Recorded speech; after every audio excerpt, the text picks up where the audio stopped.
Hello, everyone. Welcome to Talking Logistics, where we have conversations with thought leaders and newsmakers in the supply chain logistics industry. It's my great pleasure to welcome today's program Glenn Palanacki, who is VP of Product Management at Descartes. And today we're going to talk about navigating the post-IEEPA regulatory landscape.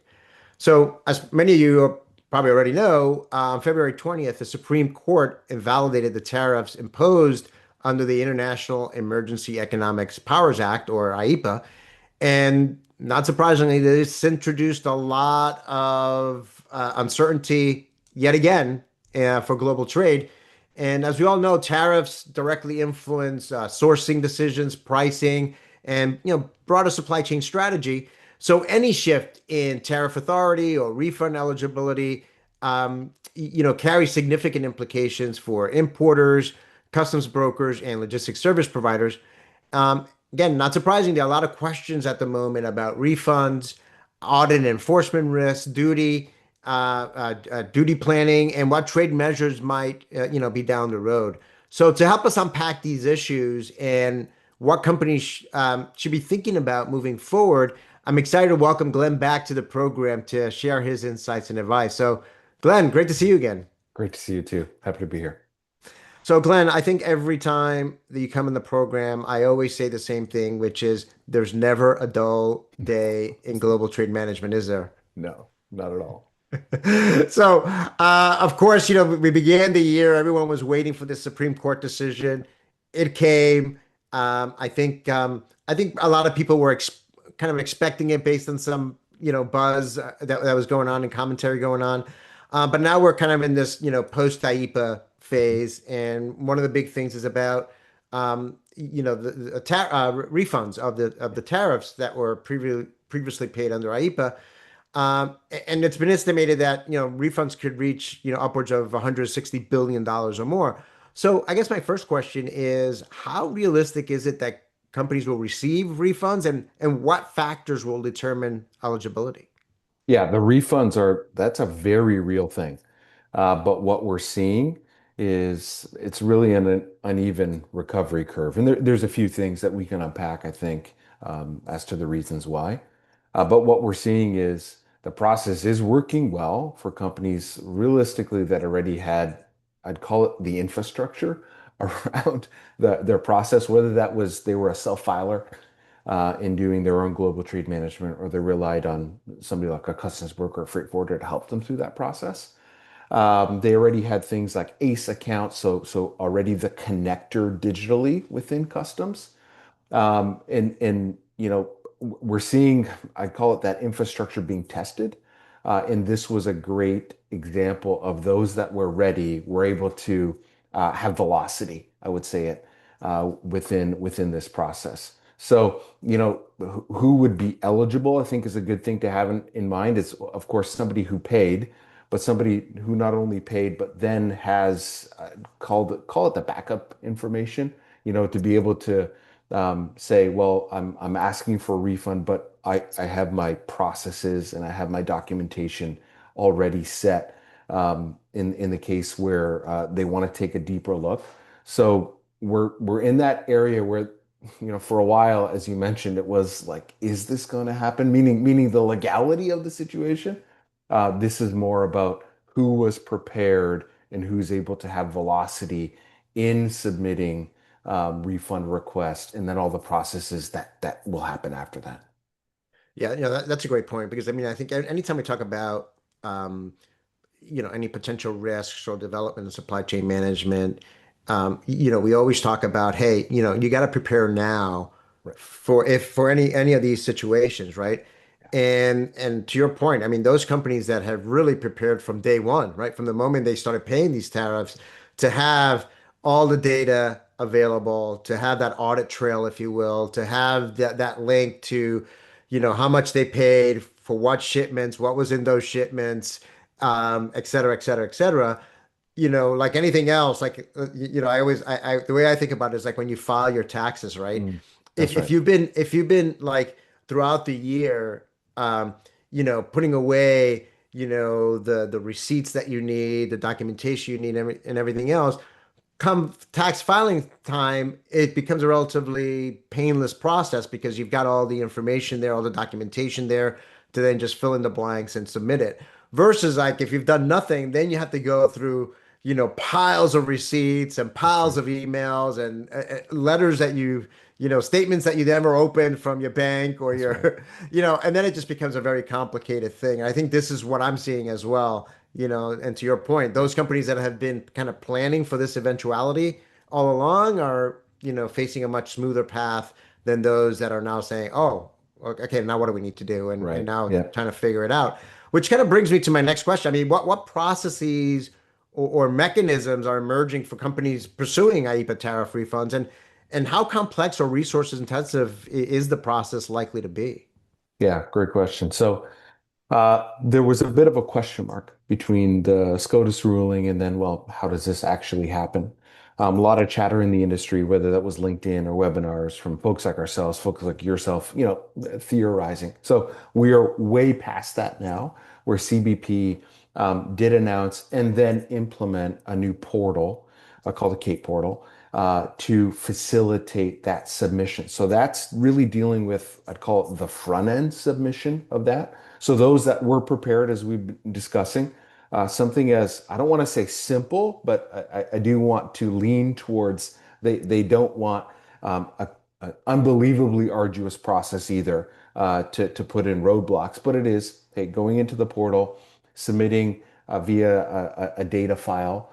So really quickly, you'd almost immediately you'd be able to get back, okay, an initial ruling is too strong, an initial validation of the data that you've been submitting.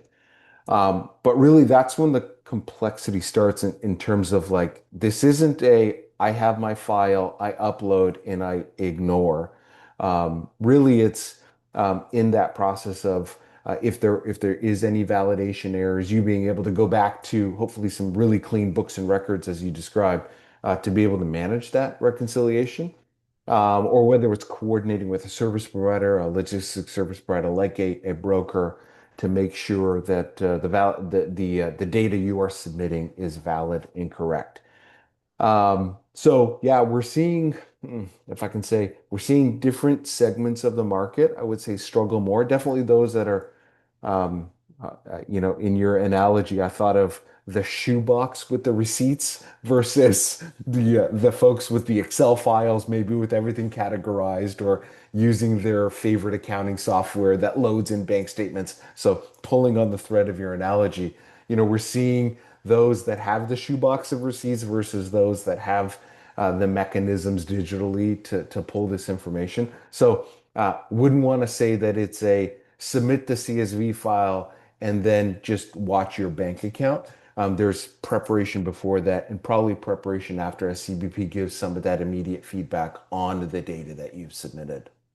And I would think that, particularly for, a lot of companies, rely on customs brokers, freight forwarders, For sure. for their day-to-day operations, and they probably more than likely have, the data, the documentation that you need for that. So I would assume that for many of these companies, it really requires some, strong collaboration, communication, partnership with these companies, these service providers, these partners you work with to That's really right. not only put that information together up front, but then as the process rolls along and exceptions may come or requests for additional information might come to, have them involved in that process as well. One of the questions that I hear a lot, and I think you hear a lot as well, when we had our previous conversation is, preparing for this episode is, are importers taking on additional audit, enforcement, regulatory risk by filing IEEPA refund claims? Again, again, it comes to a personal level too. Yep. Sometimes you see something in your personal return, you say, hey, I forgot to include this, or maybe I should refile to get a refund. But then there's always a concern. It's like, well, if I have them kind of relook at this year's return, are they going to start looking, at previous year's returns and open up Pandora's box? So I think For that's sure. kind of the equivalent for me in that respect. Yeah, I'll answer that by saying the sentiment isn't necessarily from CBP themselves, but I would say the customers we work with. But that is absolutely a real concern, saying that they recognize that doing this submission really increases the visibility to even though that's historical customs work, but maybe some classifications that somebody took some liberty on, or whatever it might be. Being able to back up not only that original submission, you still have the due diligence to be able to do that for the refund claim as well. So whenever we're talking about it, your sentiment around, how we consider these things on a personal level applies in business as well. So we are hearing that from customers. Maybe if I can say on the flip side of that, if some are saying, "Wow, I really don't want to open said Pandora's box. I'm going to sit this one out." We're also hearing that because you started off this with that, this is a large number we're talking about money-wise. Uh, are we not claiming back something that's rightfully ours? If you're sitting as an importer. So these are things you need to balance. So being on either side of that spectrum, positively or negatively in terms of getting back a refund, should cause you to question and ask yourself these real realities of if there's some money being left on the table, do I really want to do it? And the answer is probably not. But really being prepared and relying on a service provider if you're using them. This is why they're in business. We often say that, they're in Right. to service you. So asking the question to them is something that I would go out on a limb and say all service providers are ready to field that question for you. They're experts in the industry and really do want to help. Yeah, absolutely. That's a great point. I mean, that's really at the end of the day, that's what you're paying them for, and you're relying them on them for their knowledge and expertise and guidance in this area. Yeah, and I think to your point about leaving money on the table, I think that in this environment that we're in right now, obviously because of the situation in the Middle East with rising fuel prices, with inflation still problematic. I think a few CEOs or CFOs are going to be willing to leave money on the table if that number is of any significance. But again, to your point, I mean, I think if you've been diligent, all along in your global trade management processes overall, you should feel confident in moving forward. Related question. I mean, what are some of the legal and financial trade-offs for companies that decide not to pursue IEEPA Yeah. tariff refunds? Yeah, we're hearing, a spectrum of answers. Some are, saying, "Yeah, I do want to avoid the scrutiny we just discussed." Others are saying, "Well, this is a administrative burden that I'm just not ready to take on." So whatever it might be, that relationship with your service provider or the way that you've orchestrated your logistics team internally, this is really that stress that we try to always prepare for, all of those question marks. So whatever you end up on that spectrum, I think this is a good time if you're a logistics leader or if you're in your finance group partnering with logistics as a business unit. I think this is an area for you to look at, well, how were we prepared? Maybe even a postmortem to help. The adage, somebody just told me that, and it just was an unlock for me, Adrian. They said, when's the best time to plant a tree? 20 years ago. And the second best is today. So taking a look even organizationally how you're structured. But we are hearing this happen. We mentioned the CEO level. This is board level visibility too. These are the things that we're hearing. So even though there might not be a desire for the short term or near term scrutiny, or whether it's, hey, this is going to be tough administratively, we need to assign people to it.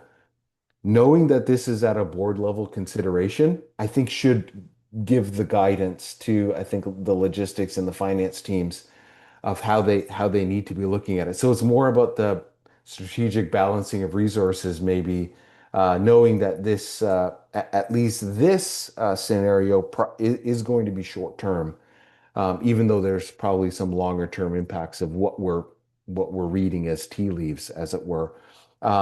So partner with the right teams, with the right service provider. Don't leave money on the table. I feel like it's all of the above, and Right. that ends up being logistics. Yeah, yeah, for sure. So let's broaden the conversation a little bit. I mean, ultimately, how will this ruling, affect, duty planning, pricing assumptions and broader supply chain decision making, going forward? Yeah, we're seeing that back to the tree analogy that those that had strong roots in this area are excelling. There's a definite correlation. So uh, we're seeing shippers that had tariff policy tools, whether that might be digging into data of what they're doing, what their competitors are doing, things like alternate sourcing and so on. Those that invested in tools previously were seeing really shine in this period. Not just saying, hey, this is logistics is an operational, like we ship stuff, we track it, we see where the trucks are on the map, and we're fine. Really, that expanding into alternate supply chain sourcing, those types of areas overlaid with, well, what are as we see today, customs policies, whether for that country of origin, whatever it might be for those goods. We're seeing those that are able to model alternates. Well, what happens if that goes from a duty, situation of some percentage to what if it is 2x, 3x, 4x? How would that change the way we do business? We're seeing those with, I'll call it, probably the best word is kind of this digital trade infrastructure to be able to do different modeling. We're seeing them really, really excel in this type of environment, not taking away that they still have operational challenges like anybody else, but they're able to at least theorize into the future and give some resiliency in some decisions today. Yeah, if there's one positive, I would say of this whole very dynamic, you can say frustrating global trade environment over the past, year plus, year and a half now, is that it has certainly elevated the role of global trade management within the organization, right? It has become much more strategic. You are talking about it in the boardroom, like we said, before. And I think the ability to ask what if questions from a pricing standpoint, from a duty, from a sourcing standpoint, all sorts of different supply chain logistics considerations is becoming, critically important. And obviously, this is where technology comes into play. This is where having the right data in the right context comes into play to be able to do that analysis. The funny thing is that the environment is changing so quickly Yeah, that you have to do this analysis on an ongoing basis, and maybe what you came out with last week is no longer valid for because sure. something has completely changed. I heard a statistic. There's nowhere me of validating it, but it was from a trusted source at a conference that in 2025 the number was 4.7. He said, "You know what Okay. 4.7 is?" And he said 4.7 was the average number of days between tariff changes Yeah. in 2025. So every 4.7 days, there was a change related to tariffs in 2025, beginning with, I guess by this point, infamous Liberation Day in, Yep. in April of 2025 through the end of the year, which I think for people, freight forwarders, brokers, folks like you that have to, configure the technology to be able to support them and so forth, that's not surprising because you lived, through that. But I think that puts it into perspective in terms of how ongoing all of this change Oh has yeah. been and kind of helps explain why so much, uncertainty and how challenging it is to really take a longer term, bigger picture approach because it's nothing stable. Yeah, we had to look at ourselves and say we need to have more velocity in this area. Long gone were the days where you'd have a couple months, CSMS comes out, you have time to prepare. This was quite literally. So the 4.7 I would agree with in the sense of we would get it the end of a work week and it's by 12:01, let's call it Monday morning, this has to be in effect. So for us as technology people, we had to refactor some systems that couldn't adapt as quickly to that. And where we stand today, we're quite proud of that turnaround as a service provider. Why? Because a lot of logistics service providers are looking at folks like technology providers and saying, you need to be ready on 12:01 of the day that this is ready. And I think I'm quite proud of how technology has responded in this area. Yeah, no, absolutely. I mean, and I think obviously, when we talk about things like AI and some of the more modern technology platforms and capabilities, thank God, right? Thank God that these are there because that has helped in kind For of sure. ramping up that velocity and that responsiveness. Well, Glenn, maybe as a way to wrap up, kind of looking ahead a little bit. I mean, what if anything might replace IEEPA tariffs in the short to medium term? And what action should companies, importers, brokers, supply chain leaders be taking now? As we talked about, like it's time to prepare now, For right? sure. Plant that tree now, right? Don't wait for the future. What should they do now to prepare for continued trade and regulatory uncertainty? Yeah, I think our position is if anybody says they know, they probably don't know. So I will not say that. But we have definitely seen some signaling, like okay, IEEPA's gone.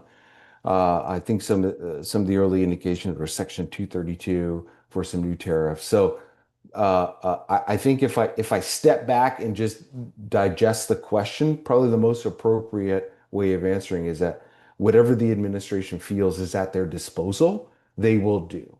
So this is really becoming it's clear that this is also a political lever, and this isn't a political podcast. So I'll leave it at that. But we're seeing whatever is at their disposal, they will want to use as the levers, as it were.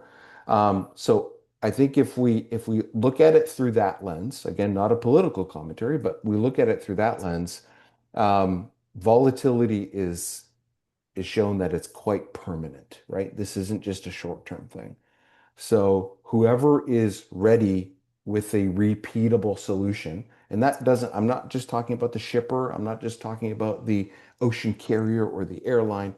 I'm talking about all of us in the supply chain because we all have our part. So, we talked 2 minutes ago about how we as technology provider had to change. We needed to get better and faster at implementing either new solutions or new tariffs. So we needed to be operationally ready for whatever mechanism was coming. It wasn't just thinking, okay, IEEPA is the last thing. It's probably far from it if we're honest with ourselves. So whatever is available realistically will be reused. It's how we can respond is the way that we've internalized our, I'll call it singular spoke within a much complex wheel. We want to make sure that we're serving our subscribers well by being operationally ready. Yeah, great. I mean, I think you're right. I mean, I think we've all learned that sometimes you got to expect the unexpected, not only in supply chain as a whole, but certainly in this whole area of global trade management, certainly over the past 18 months. Well, Glenn, as always, very insightful. You provided some great insights and words of advice. Um, I think it was about a year since we last spoke. Hopefully, it won't be another year till we catch up again. But certainly, if there's some major development that happens between now and the end of 2026, be happy to have you back in the program to Awesome. help us and our audience navigate through it. So again, thank you for joining us. Always a pleasure. I want to thank those of you that joined us today. If you're watching this episode on demand, either at the Descartes website or on Talking Logistics, and you've got a question or a comment for Glenn, you can post it there, and I'm sure he'll be more than happy to respond via that medium. Again, thank you for joining us and look forward to seeing you in a future episode Talking Logistics. Have a great day.